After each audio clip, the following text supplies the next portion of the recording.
Olá pessoal, sejam bem-vindos a mais uma aula de Java com BlueJ.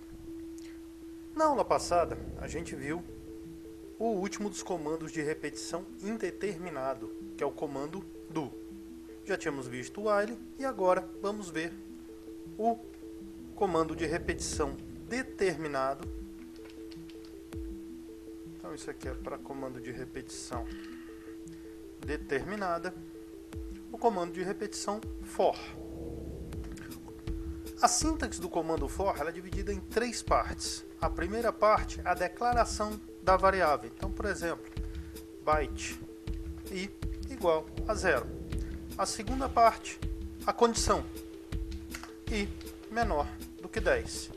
E a terceira e última parte, o incremento ou decremento, se vocês quiserem andar para trás, né? O incremento desta variável. Certo? Então, o que acontece com o comando for? Vocês poderiam tentar comparar o for com o comando while. Ó, primeira parte é a declaração. Então tá aqui. Nós declaramos esta variável. Em seguida, ele vai realizar a pergunta. Vai perguntar se a variável é menor do que 10, nesse caso aqui. E aí ele executa a primeira vez. Na próxima vez que ele passar, ele faz um incremento. Então ele incrementa esta variável e faz a pergunta novamente. Então ele seria o tipo correspondente ao comando while. Só que a diferença é que, observa, ele cria a variável aqui dentro. Então isso tem uma peculiaridade. Então, por exemplo, se aqui eu colocasse assim, system out print, eu quero o valor de i mais aqui, ok, quais valores que iriam aparecer? Apareceria o 0, 1, 2, 3, 4, 5, 6, 7, 8, 9. O 10 não aparece, porque 10 não é menor do que 10. Aí você pode pensar assim, tá, Fernando, então para mim ver o valor de i no final, é só eu colocar isso aqui ao término, né? System.println i. Não, você não pode colocar isto. Por quê? Porque este i foi criado dentro do laço for. Se ele foi criado dentro do laço for, assim que terminar esse comando, este i irá morrer. O for, em Java 5, surgiu um novo for. O pessoal chama ele de foreach, porque é um laço específico para percorrer listas ou arrays. Eu vou criar um array aqui, não se assuste, a gente ainda vai ter uma aula só sobre array. Mas eu vou criar um array aqui apenas para poder demonstrar este novo for. Então vamos lá. Vou criar um array de byte. Vou chamar este array de x e vou dizer que ele tem os seguintes valores: 3, 6, 7, 4 e 2. Ok.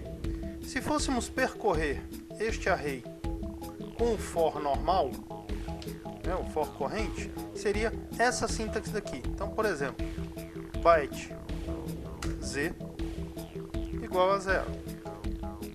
Z menor do que x ponto length, que é o tamanho do nosso array, z mais.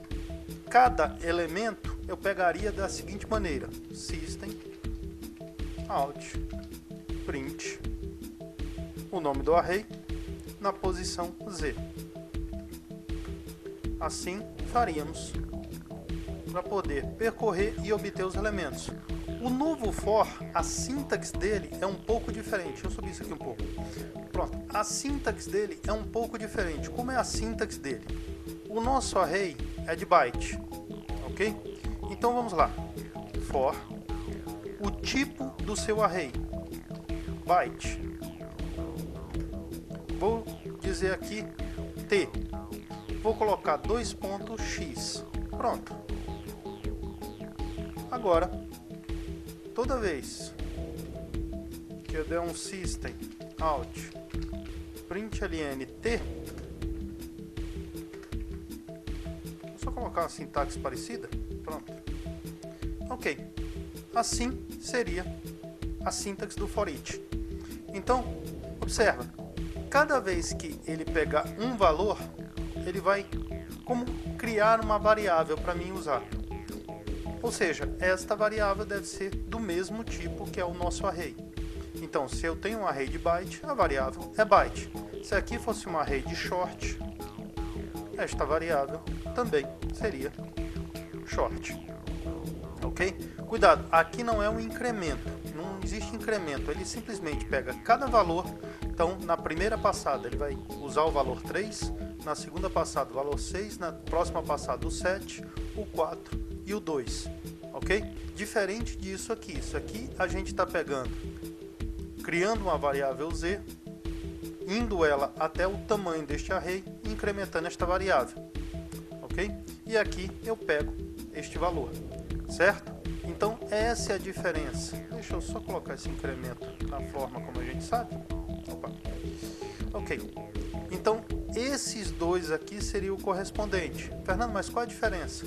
Bom, nesse caso daqui eu tenho um total controle sobre o índice, então eu poderia saltar de 2 em 2, pegar apenas o primeiro e o último e assim sucessivamente. Nesse aqui eu não tenho controle, obrigatoriamente eu tenho que percorrer todo o meu array, ok?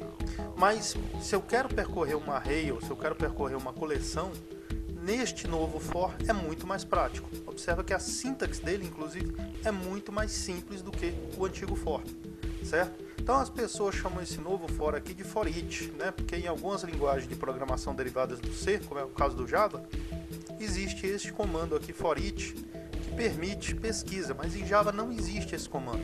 Esse comando é apenas uma adaptação do nosso comando for. E lembrando, este for daqui só existe apenas para Java 5.0 ou superior, não anterior. Então se você está com Java 4, 1.4 ou 1.3, este comando for aqui, ele não existe, certo? Então obrigatoriamente você teria que usar este comando daqui. Até a próxima, quando veremos o último dos comandos, que é o comando de proteção. Até lá!